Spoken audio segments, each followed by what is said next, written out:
Most healing is getting rid of something that you don't need. 90%, without fail. It's this belief about yourself that causes this discomfort. You don't need something to fix it. You just need to let it go. Qigong is whatever your school teaches, because there's so many ways to skin the cat, so many ways to approach it. When somebody starts in our system, the first thing you do is you turn on your clear sentience, which is your ability to feel energy. So that's your number one exercise. It takes some people 3 minutes. It takes some people 30 minutes. Anger is fire. So if you're too angry or want to deal with your road rage, either you're going to tune into your fire and you're going to tune it down, or you're going to bring in more water to bring down fire. A lot of healers burn out and die very early because they don't look after their physical bodies and they don't develop these channels. You need to train your physical body to transmit more so-called spiritual energy. You always train physical, personal, emotional, and mental in equal measure. Otherwise, there's not a balance. Certain negative thought patterns will manifest as disease because that form of energy doesn't jive with your body, but you keep generating it, and then your body goes into a state of disease because it has to deal with this foreign frequency that it doesn't align with. Ask yourself, if this was 50,000 years ago and I was out of sorts, what would I do? And whatever answer you get, go do that. Welcome everyone to the Better Mind podcast. As you know, this session is all about chatting to people who are involved in the holistic mind and body integration and the fact that all of these are connected. And I'm very happy this morning to welcome our special guest, Henk Boshoff, a student and practitioner in the Qigong space who has had decades of experience and learning under Pacific Masters. Welcome, Henk, and thank you so much for joining us on our session today. Thank you, and thank you for having me. Looking forward to our discussion. I'd really like to start off with a very broad question around Qigong. And my personal experience has been more around physical things, Eastern practices, yoga and asanas, as well as meditation and mindfulness. But when it comes to that space, almost it feels like in between the body and the mind of energy. The only little that I know is around Reiki and pranayamas. I've heard a lot about Tai Chi coming from the East, mainly Chinese practices. I'm not sure if that is the correct origin of it, but also Qi Gong. And I want to try and demystify it as much as possible. So if you could maybe take a couple of steps back and explain to us the whole context of Qi Gong, where it fits in and what it is all about. Sure. Well, the term Qigong is actually a fairly modern one. It originates around in the 1960s when it sort of started becoming available in the West. And quite a while after that, in China, the government even decided, all right, this is a good idea, let's formalize it. And they did quite a modern version of it. But the actual practices themselves, very much like yoga, originate thousands of years ago with masters, religious figures who, very much like yoga, developed these techniques, different schools and methods developed. And through the years, people decided to use this for different outcomes or goals. And many people are familiar with the martial way of using energy. Then there's using it for healing, and then using it for so-called spiritual development. So all of that fits within what people today call Qigong. Some people like to say, no, but the actual internal work is actually called Gong. That's different. And then there's Shen Gong for the spirit stuff. So the short answer is, Qigong is whatever your school teaches, because there's so many ways to skin the cat, so many ways to approach it. But in general, what is available these days in modern society is something which is called Yang Shen Gong, which is wellness Qigong. So it works very much with the physical body, breathing, and getting the energy to flow, which of course will have health benefits. And then certain schools will add meditation that might be associated with the Qigong school, or it could be other meditation methods. People are quite eclectic these days. And then, of course, there are the schools that do the so-called spiritual development. They're quite rare, and that typically requires that you will probably have to travel somewhere to study that kind of thing. You said a couple of things which are very interesting, but I want to just go back to energy, speaking about energy. So Qigong is focused on energy. If we had to explain it a little bit more, in other words, diving a little bit more deeper, it's easy to understand a yoga practice. You can see the asanas and you can actually perform them, or you can try, at least for most of the time. Meditation, there are different routes of meditation, different types, and you can practice those. When it comes to energy, it seems a lot more abstract. So, and you also said that Qigong is more like a platform because you can shape and form it depending on what you're trying to achieve. And there are so many different schools of thought on how to apply that. So if you just have to look at that foundation of energy, how does somebody actually either work or experience the Qi, or the energy that we all possess? What would that actually look like? If you had to explain it to somebody, what shape or form would that take? Sure. Yeah. Actually, when somebody starts in our system, the first thing you do is you turn on your clear sentience, which is your ability to feel energy. So that's your number one exercise. It takes some people 3 minutes. It takes some people 30 minutes. Some people might take longer because they've got health issues or whatever the case may be. It's a natural ability, and it's just about, spending the time, and then you start to sense energy in the hands. And from there, you'll progress to feeling sensing the energy around you and in other living things, etc. And it's all a matter of practice. There's no special ability that you're born with and somebody else isn't. There are things that influence it, certain medication, certain drugs, your health could influence your ability. Your sensitivity fluctuates from day to day. But most certainly the first thing you do is to feel this energy, because you're going to work with the energy. I think you mentioned earlier, there's Qigong, but then there's the term energy skill. That's what I prefer to talk about, because it takes it out of that frame. Now, classically, if you were a teacher of Qigong and you made your living out of it, you had to stagger your teaching, because otherwise somebody would come in, pay you, and leave after a week, and you won't have income. So traditionally in the East, they made you learn over a long period of time. That's not actually necessary. And the nice thing about the way I study Qigong is it is designed for Western people. These things only work because they follow scientific principles. If they didn't, it wouldn't work. So therefore, the same applies to yoga, the same applies to meditation. So if you understand the formula, then you literally replicate the formula and you get the results. Which means if you do the formula right the first time, you'll feel the energy the first time. If you get the energy wrong, you won't feel it until you get those steps right. And in the older systems, it is a bit more esoteric and, just stand there like this for 3 years and you'll feel something.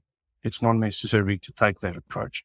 So in my system, which is different from most of the others, you focus on that first and you always work with that awareness. There are other systems where you learn different forms and people do the forms and they do the breathing, but there's not necessarily an awareness of energy. Now that'll give you some benefit because you're moving, but that's not really Qigong. But you're right. The first thing is feel the energy, and from there, you're going to learn all the other skills. And it's because it's scientific that you can use it for flower arranging, making food, or raising your kids, for becoming a better. And I want to just go back to the beginning of this, where you said, feel the energy. Now, growing up, a lot of people would talk about meditation, and I had no idea what that actually meant. What was the experience of meditation? One thing I knew is that you do it with your eyes closed, so that was meditation. If you just keep your eyes closed, it doesn't mean you meditate. And it took many, many years. In fact, in my early 40s, I actually had my first experience of meditation. Well, at least that's what I thought it was. But it's also the very first time I felt vibration in my body through the first deep meditative experience I had. And I had this sensation of vibration going down my back, my neck, my spine, etc. And for the first time, I realized that there's this vibration around this body, or that this body can generate a vibration. So for somebody who's never really experienced that, when you talk about energy using your hands, what sensation or what feeling would describe the fact that, you're experiencing this energy? Is it only a vibration? Is it a tingling sensation? Could it be heat? Could it be coolness? How do you experience energy? How do Yeah. people generally know that, okay, what I'm experiencing now is energy, or is it something else? Yeah. Well, I'm just going to say something else first.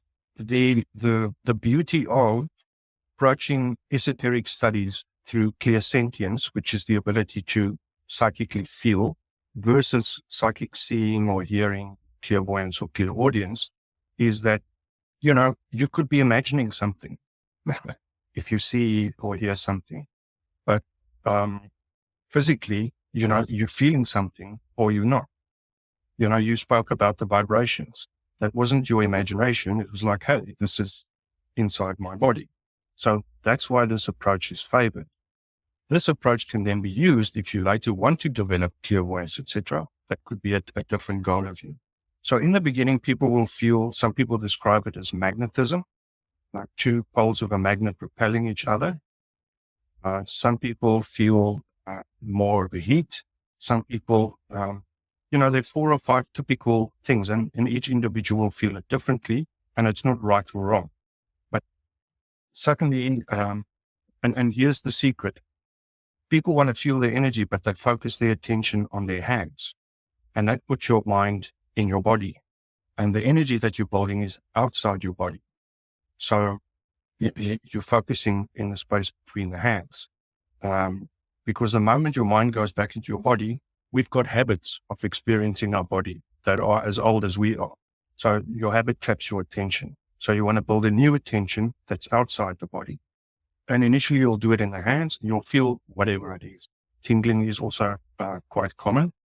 And over time, you develop a way of feeling that it's a substance. So if you were put your hand in water, the water could be hot or cold. So the temperature wouldn't define what you're feeling, but there'll be a pressure. You'll be feeling the water. And the same happens with the energy. It's a substance, it's there, and you can sort of tune into it. And from there, we move on to the whole body so that you can start breathing energy in and out the whole body. Now, at this point, what it feels like is not important. It's important that you can feel it happening. And you'll feel, oh, today it's not that strong. Or you know what, if I train in the morning, it's very strong. But if I eat first and train, it's not. So you're going to have to learn how to optimally work with your own energy. So there's 2 things I want to pick up on what you just said. The first one that really struck me is that the energy is outside of your body. Is that how you could relate to it? So like you said, if you're focusing on your hands, your mind is gone back to the physical body. And to experience that energy, you need an awareness, because you've mentioned that also quite a few times. You need an awareness, but that experience and that awareness is actually external or surrounding. It's almost like an aura. Would that be correct, the way of thinking about it? It's that it belongs to you, it's with you, but it's actually surrounding you. Is it also correct to say it's also within you? It's just that the experience. So I'm assuming that energy runs throughout your entire body, but the way you were experiencing it is by focusing and having a awareness of it surrounding you, almost like a blanket, like the clothing that you're wearing. You don't wear your clothing on the inside, right? You wear it on the outside. So that's the experience of it. So when working with energy, the awareness is not on the physical body itself, but what is surrounding it. So just the context of trying to experience something that's outside of you. Yeah. Well, it's both outside, inside, it's everywhere in everything. When we talk about energy, you may as well talk about prana. it's the same thing. Um, Initially, you have to learn outside your body to get over that habit of habitual perception. Once you've crossed that bridge, yes, absolutely, it's within you. And then you will develop this in stages. So and people chop these stages up in many different ways. The way we work with it is 5 levels. You could call it 6. There's actual physical body. Then there's the etheric energy, base life force energy, base prana, that emanates about anywhere between a centimeter, and then very fit athletes, it'll emanate about an inch inside and outside the body. Then when that energy transforms to the next level, you get into what the Chinese call Qi, what the Western people, the non-Oriental people call the astral energy, Yes. which can extend depending on your culture. In Japanese culture, astral are smaller because people are close together. In the West, modern society tends to be further. And from then you get then up to the mental body, which is even bigger. And above that, you get the akasha, which is where the sort of doorway to the light. So those are the 5 levels. So the etheric, the astral, the mental, then the akasha, which is actually everywhere, and then the so-called light realms. Now, you can chop those realms up into different layers, but there's no point in doing it unless, I suppose, you're a scholar. So to answer your question, it's everywhere. You learn outside so that you can switch that perception on. And once that's a skill, then obviously you'll feel it inside yourself as well. Thanks for clarifying that. So the beginning, from what I understood in what you said, was in the beginning, you can experience it outside as an awareness, but eventually as you're moving up, you can experience it everywhere. So even just sitting silently, you could experience the energy flowing within you, not necessarily just around you, and on the different layer perceptions. All right, that's wonderful. You also mentioned this thing around awareness, and that comes up a lot in most of the Eastern practices or philosophies, is awareness. In terms of energy and awareness, we have to use our mind to be able to perceive that. What is the interaction and the play between awareness and the mind versus energy? Is it a dual relationship, or is it something that's only one way? In other words, only my thoughts control my energy and not the other way around. From a Qi Gong perspective, or the more Oriental perspective, how does energy influence your awareness, your body, etc.? Yeah, it's a very important question. You hear people say everything is energy. Yes. Or some people would say everything is mind. And it's sort of, which is it? Yeah. And actually, it would be more, and I'm just going to preface this. This is where integrating the Hermeticism helps so much. These teachings are in all the systems. It's just over time, systems develop into different directions. So everything is not just energy. So we work with everything is energy, information, and consciousness. So that's the triad. So yes, you want to build a house. Yes, there's bricks and there's mortar. That's the physical, we can call it the energy. And then there's consciousness. This is the architect, who's got the idea of the house, what they want to build. And then there's information in the middle. So the architect will take his idea and he'll put it on paper. He will inform the energy. You will place the energy in form. That information is going to tell the bricks where to lie and how to build the house. So the lack in the Eastern systems is because it's often marketed as it's a bit mysterious and you get to wear a fancy uniform, and they sort of catered for the romantic side of it. That the explicit understanding of what you're dealing with, how it works, how they interact is not that clear. And many people develop the skills, but they can't really teach it because they don't have the words to explain it to someone else. Whereas with a more modern approach, everything is quite. So yes, there's the energy and then there's consciousness, the mind. And this is very similar to energy is prana, the mind is shin, it's the spirit. And in the middle, the astral is the heart. That's the information. That's where the two come together and manifest, either downward or upward, which is another important thing. There's mysticism, which is ascending consciousness and energy.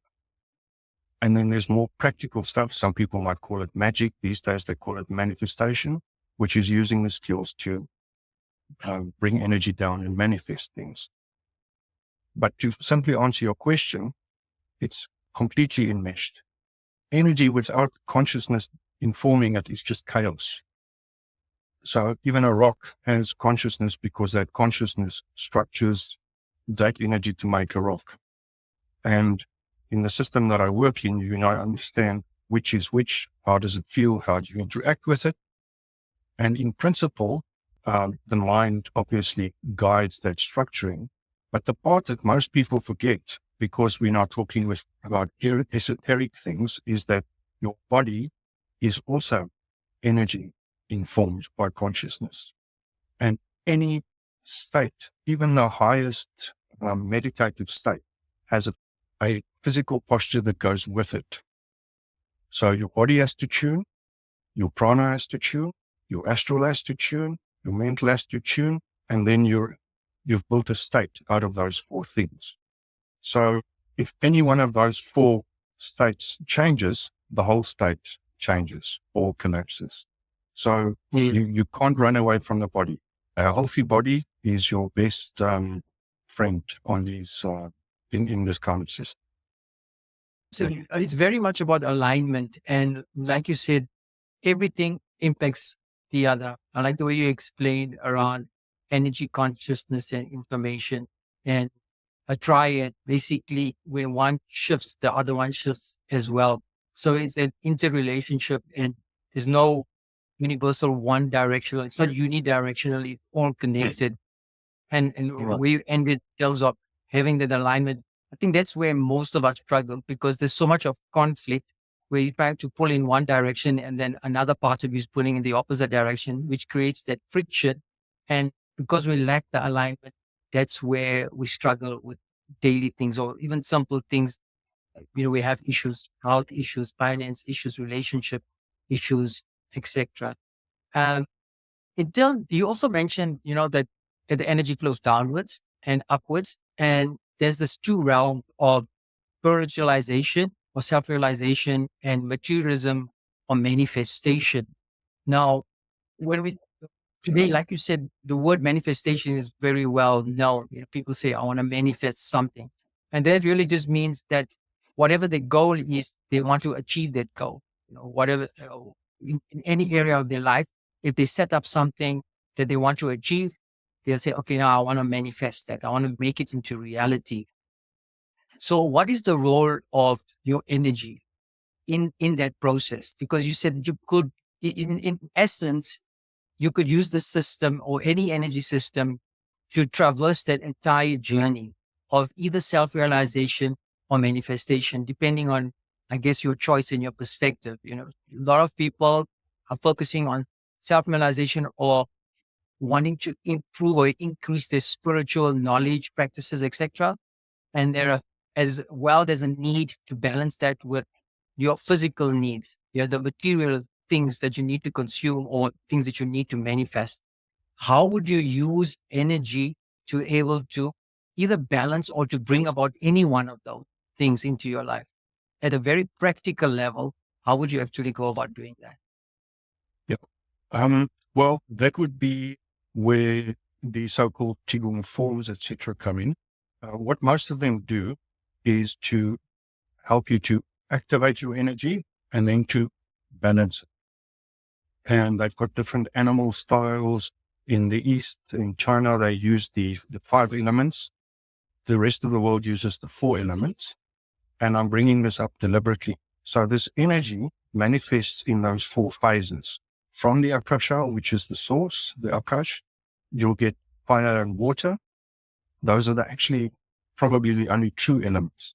The interaction between fire and water brings movement, which is air or wind. And when that persists, it manifests as birth. So that's how you get your 4 elements.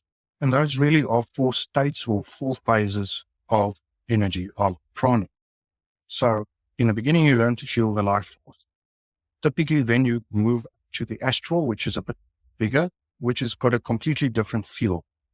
Astral energy works exactly like fluid dynamics, like hydraulics. It's got a different set of rules. And once you're into the astral, then you learn to feel and differentiate the 4 elements, because those 4 elements build your characteristics, your personality, etc. To keep it simple, you'd say anger is fire. And so if you're too angry or want to deal with your road rage, either you're going to tune into your fire and you're going to tune it down, or you're going to tune into your fire and then tune into water and bring in more water to bring down the fire. You can play around with this, and different people are naturally drawn to or more suited to either bring the fire down or bring more water, could be anything. But because you're dealing with this on a daily basis, you eventually get to a point where it's not a case of, I was very angry in the traffic yesterday. Let me meditate tonight and work on my anger. You could take an approach, but now you need that time to work on it. As you become familiar with it, the whole point is the energy skill must become a functional skill. And by analogy, if you practice meditation, that's very good. But if you can only get a state of calm, serenity, or whatever it is you're pursuing when you're sitting on your pillow, that's good. But then you get up from your pillow. And the question is, what happens then? Can something about what happens on the pillow in your practice translate into benefits in your life? It's exactly the same. You want it to be functional. So I can be in the traffic and realize, I'm triggered now. And right there in the traffic, I can tune my fire down, because fire is real for me. It's not some philosophical concept that, I philosophize about. It's that, and I noticed this and this and this. So the more you become aware of that energy purely for practice, and the more you understand those 4 phases, now you can start to look at yourself and say, what's my personality? You asked about how can you use energy in a functional level. You always train physical, personal, emotional, and mental in equal measure. Otherwise, there's not a balance. It's these 3. So if you want to work on your anger issues, or you want to work on whatever, you could engage it through the elements, and you'll see what's the thought that triggers this emotion, because maybe I can change the thought. Maybe I'll work on the mental level. Maybe I've got physical discomfort and it irritates me. So if I work on my physical, the irritation can go away. There's so many ways to skin the cat, because we're all individuals. And that's why I keep saying, best Qigong for you is put your name in front of Qigong. Your Qigong must be personal in the same way that your meditation must be personal. It must work for you. So to explain how you would use it, I could say a million things. Suffice it to say that it's a very scientific process that you understand. Oh, this, I can feel that. We can move that up. Oh, that's too much. Move that down. Okay, now I've got equilibrium. So it becomes real and functional. It's not in your head. So while you were speaking about the different elements and how they balance, I was also, the thought that came to my mind is around Ayurveda, which is also based on the elements. It's a mixture of wind, fire, and earth. A composition of those, and then understanding your own nature, you can then start balancing it, which is what you were saying about energy. So Ayurveda is also the science of life, but practices vary, and it's very much related around herbs and food. Whereas it sounds like the Qigong, or the practices around Qigong, is doing the same thing, but at the energy level. So a little bit more subtle, maybe. And from your response, what I'm taking out is that you have to work with these 4 elements, understand what they are in your own personal space, how you interact with them, how you identify them. And then even if you don't have an awareness fully in the beginning, because, you get people who are very sensitive And if you say one thing, they'll get ticked off. And you get those others who you can tell them whatever you want and they still remain calm. Now, between those extremes, you might not have that awareness up front that this is how I must deal with this person, or this is how I must deal with that person, or this is the way I should be responding. But just through the practice of these energy uh, laws or philosophies, the awareness can grow within me so that once I start working or start being aware after the fact, it's almost like you don't always have to start up with awareness. You can start practicing and then the awareness will follow. Is that also a good way to start with it? Because not everybody is fully aware of what is going on, but you still want to start the journey. Would that be also a fair way to approach it? Yes, yeah, to a degree. You're going to develop in stages so that you don't end up trying to achieve something that you can't feel. It's like putting a 6-year-old child in matric. Failure is going to result. So you will build from the bottom. And I realize it sounds so esoteric, but once you feel the energy, you feel the energy. And then from there, you just increase it. So it would be hard to lose that skill, put it that way, that awareness. Yeah. And very much a case of you start with working energy with yourself. Now, in our system, you do lots of partner training because partner training gives you a different form of feedback. So we even use a lot of, call it Tai Chi like exercises to see, all right, if I influence my partner with air energy, do they flow? If you send earth energy into the astral, do they go down? So that I feel the earth, but am I sending earth? And you need somebody else to give that feedback. So partner training is a great benefit, but fundamentally you can do all the balancings yourself. And as with most of the system, it's a know thyself scenario. If you look after yourself, you are going to have a different relationship with not myself, if I put it that way. And also working with partners. This guy is an earthy type. I always need to send more energy into him to move him. That guy's an air type, or they're much more open. Some people are more closed. An open person, you might just think about it and they'll move backwards. So people differ, and obviously then the interactions will differ. So in terms of using this in life, I must bring up the situation of manipulation. In other words, I can influence energy in the room. So am I going to walk in there and now I'm going to make everybody like because that's manipulating people? Or am I going to walk into the room and be in my authentic self? Because then I'll attract and interact with what's important for me. And that's where ethics comes in. All the systems have this as well, and it applies. And it applies because you gain abilities.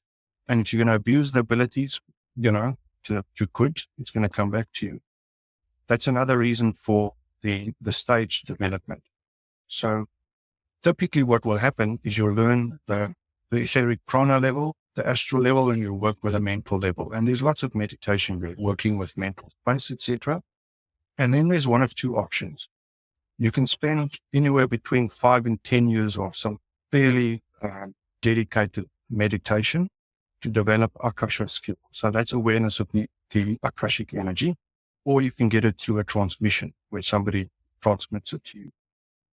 But the moment that happens, you now have, almost this extra level of skills.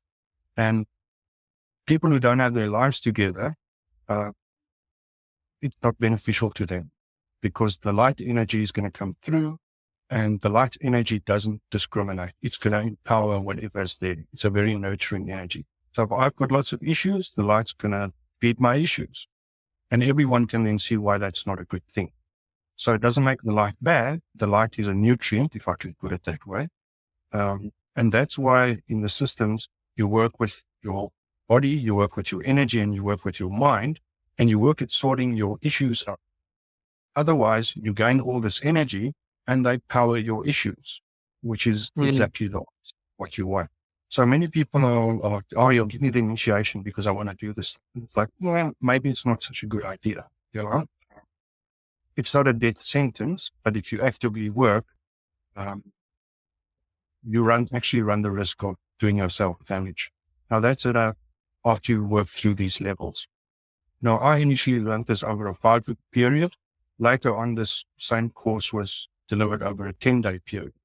So that's how quickly it can take with somebody who can teach it, put that energy in the room so that you pick it up quicker, put it that way. And the only reason why I'm saying is that this is not complicated stuff. It's quite straightforward. You need the awareness, and from there, it's mostly common sense. Oh, this, feel that. Oh, yeah, no, maybe this a little bit this way. And that's the nice thing about it. So when you go home and train, practice, you know when you're succeeding or not. You don't have to imagine something. I think I went off on a bit of a tangent there, but yeah, that we go. Oh, that's brilliant. While you were speaking, I was also thinking what I also wanted to ask you, and I'm not sure if you answered it fully, but let's address that now, is that you can use energy certainly for yourself. Like you said, for balancing, the different elements within yourselves, maintaining calm, or even when you need the energy to increase that energy, etc. You also mentioned about partnering. So can you use this energy, because you spoke about manipulating a room, and again, it's like the surgeon's knife, you can use it for good or bad. Exactly. So the energy you use for good or bad, but healing, your own healing, as well as healing those around you or anybody who needs your help. How possible is that with energy work? And I'm thinking of Reiki, which is is energy work in terms of healing someone. You'll have a Reiki practitioner, and they will do healing on you. Now, when you study energy like Qi Gong, you can. I'm sure that you're going to learn first about how you can control it within yourself, and then at the same time, is it also encouraged then to also help others to heal? And can you do it without their permission as well? Because becomes quite a need. A lot of people want to send healing to others, or there are people who require healing. What are the ethics around it, the morals, as well as the practical aspects of doing energy healing? Yeah. So first off, yes, you can use it for healing. The most common uses of it are healing, and then people use it for so-called spiritual things. And then, of course, there's all the people that use it for martial arts. But you can appreciate using energy to hurt or fight versus energy to heal is very opposing. So somebody who spends a lot of time developing their martial use of energy will have a lesser ability to heal. It's a common sense situation. So often in workshops, you'll try and get people that are there to learn healing in one workshop, and those who want to learn the Tai Chi and stuff in the other workshop, because then you can move further in the directions they're interested in. So fundamentally, yes, that is what energy healing is. So you might be, let me put it this way. It's often not so much about moving energy. The real skill is about transforming energy. It's a transformation skill. So I tune my prana into a higher frequency so that it turns into that astral, to the mental, etc. That's how the upward path works. So I might sense in somebody's body, and I follow the element model. There's too much fire there. Can I lessen the fire? Does it need a little bit more water? So I can either put in the water, which is moving it there, but I'm trying to transform the fire. So often at a very skilled level, you'll just transform what is there. You could also lift the energy out. But I don't want to sound too much like it's like surgery, where you attack this thing, it's there, and you move it. And often it's about balance. And what you're trying to do is to tune things so that the system naturally balances. So you're assisting the system, whether it's a person, a room, a group, or a tree, to come back into balance. Because that's what health is. Health is that healthy homeostatic state. And there are many ways to do it. You might be channeling other energy through you. That's also quite possible. And this speaks specifically to the Reiki people. It's not my energy, it's some other energy that comes through. Well, if you've got energy skill, you'll be able to be bigger channel. You'll be able to allow more volumes. A lot of healers burn out and die very early because they don't look after their physical bodies, and they do it intuitively. and they don't develop these channels. And a lot of that work is pure physical. You need to train your physical body to transmit more so-called spiritual energy. So if you've got the body tuned, you've got the astral and all your levels tuned, you can transmit more of that energy. So you'll be able to do more in a shorter amount of time, for instance. Does that answer your question? Yeah, it does. You said something that really struck me is that people who do healing, they generally die young, or the energy levels are not where you expect them to be over the long term. I think that's very important because we look to health professionals to provide us with good health.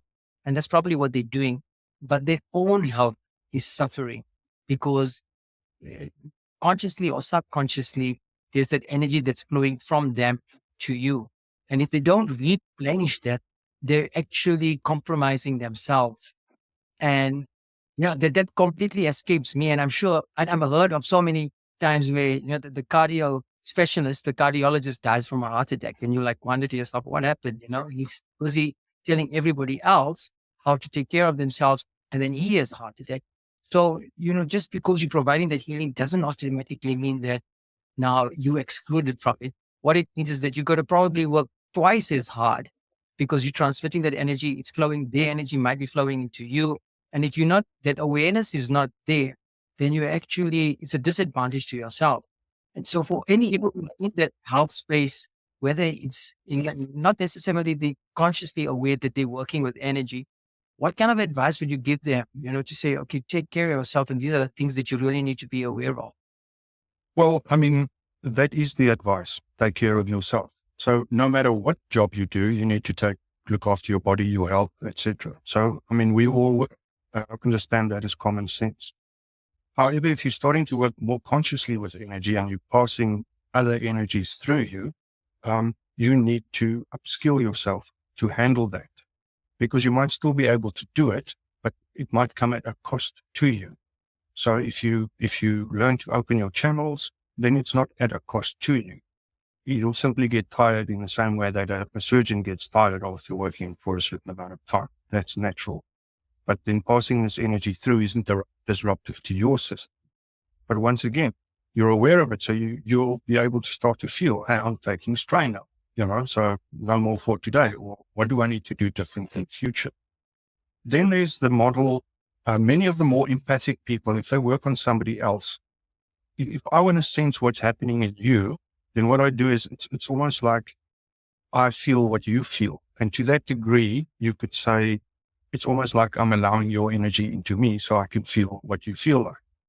Or whether it's mental transference the other way, it's really irrelevant. But you're taking on that state so that you can identify it. It's much easier for a lot of people, but that's where if you enter that person's state, you have to take on that information. You have to inform your energy in the same way as that disease so that you can get a grasp, which means you're now informing your own energy in that way. And that's probably not a good idea. So ideally, you'd sense outwardly. You'd get the information, the understanding without taking it on. So, that's one of the things when we teach healing, is you can do it, but don't do it too often. It's just a bad idea. But to answer your question about self-care, as you become aware of the energy, Qigong is that form of self-care. That's to rebalance your energy, bring in more energy, and then let out so that you only keep what you need. A lot of the sports people would generate a lot of energy and then use it when they play tennis or fight or whatever. And afterwards, if there's still too much, you dissipate it. Otherwise, you overload it and you fry in circuits. So there are various analogies you can see energy as a budget, and you only get so much, and you must be careful how you spend it. Or you can see it as some form of energy, fuel or electricity, etc. If the volts run too high, you're going to fry the circuits, etc. All the common sense applies. And the reason why it applies is because I reiterate, this is a scientific method. You spoke of Ayurveda. It's the science of life. It's not some philosophy. You can prove it. You can test it. You can do it, and you'll get the results based on the scientific principle. And that's why you can get quite common sense about it after a while, because it's obvious. It is true. It's not bending your mind to do something. You're just tuning into things that you didn't before. You understand how they work, and then you develop skills out of them. Wonderful. Thanks so much for that, Hank. They say when you're having fun, time just flies by. So I want to just end up with our last question around when we have to talk about mental health. I think COVID has really put a spotlight on that. It's shifted significantly the way lots of people work, but it's also showing us the gaps as humanity that we're not doing enough to work with our mental health. If you had to give a message to our audience out there, how can they take better care of their mental health, especially going forward as we are constantly being challenged with an increasing rate of changes in our environment and making it more and more difficult for people to be able to cope with all of this change that's happening? What advice or what practices or thinking or thoughts can you put out there to able to assist everyone? Yeah. Well, I immediately think of two things. The one has to deal with stress management specifically, in a broad sense. And the other one is to ask yourself, if this was 50,000 years ago, and I was out of sorts, what would I do? And whatever answer you get, go do that. You're feeling worried and concerned. You need someone to talk to. Well, then find someone and talk to them. It's not rocket science. And at the risk of, I'm not trying to oversimplify it, but we innately know what we need. We might even know that I'm not sure I know what I need. Let me ask somebody. And it's that isolation. That's the main thing that gives you the time to get trapped in your own thoughts. And when you start having negative thoughts, it informs your energy. So it starts to form into a more negative thing. And now you start to, I can feel this is wrong. Well, of course you can feel it. You've changed the energy that you're feeling. So yeah, but now you're convinced that what you're feeling here is actually what's happening out. And there you go. And you spin yourself into it.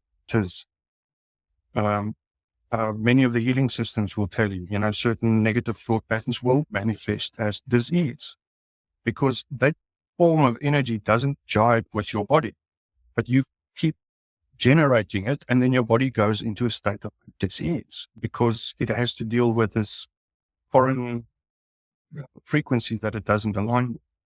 So the system, the physical body, the astral, all the systems naturally tend toward equilibrium when we don't interfere and when it gets what it needs. Physical body needs food, but it doesn't need poison.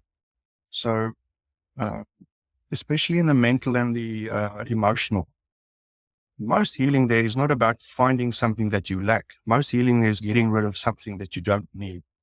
90%, without fail. It's this belief about yourself that causes this discomfort. You don't need something to fix it. You just need to let it go.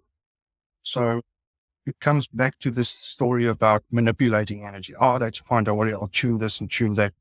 If it was that easy, we would have a different world to live in today.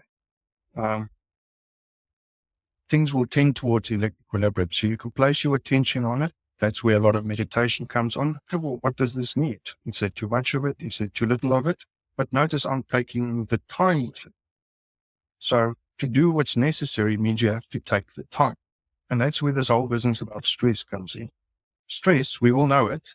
And the more modern life is, the more stuff there is to do. And it robs your time. And if you don't have enough time to chill out so that you can notice something, you won't chill enough to notice it. And you'll carry on tomorrow with the same problem, which goes back to 50,000 years ago. You're tired, you go and sleep. You're hungry, you eat. So we don't have to say, now I must do this 3-year Ayurveda course so that would be great.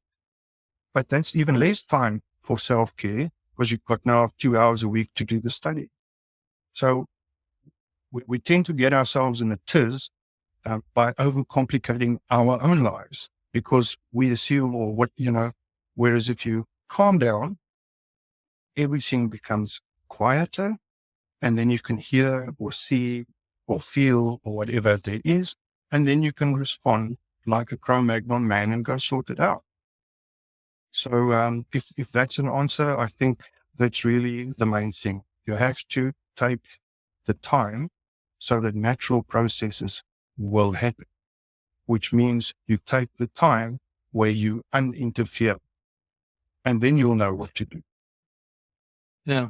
Thank you so much for that. I think you've explained it very simply. Yep. So like you said, think back however many years back to just first principles. You explained that very nicely. You're hungry, go and eat something. You're tired, go and sleep. And this is where stress comes in because we don't give ourselves that opportunity. If there's a deadline to be met and you're tired, you're pushing because you need to get to that deadline.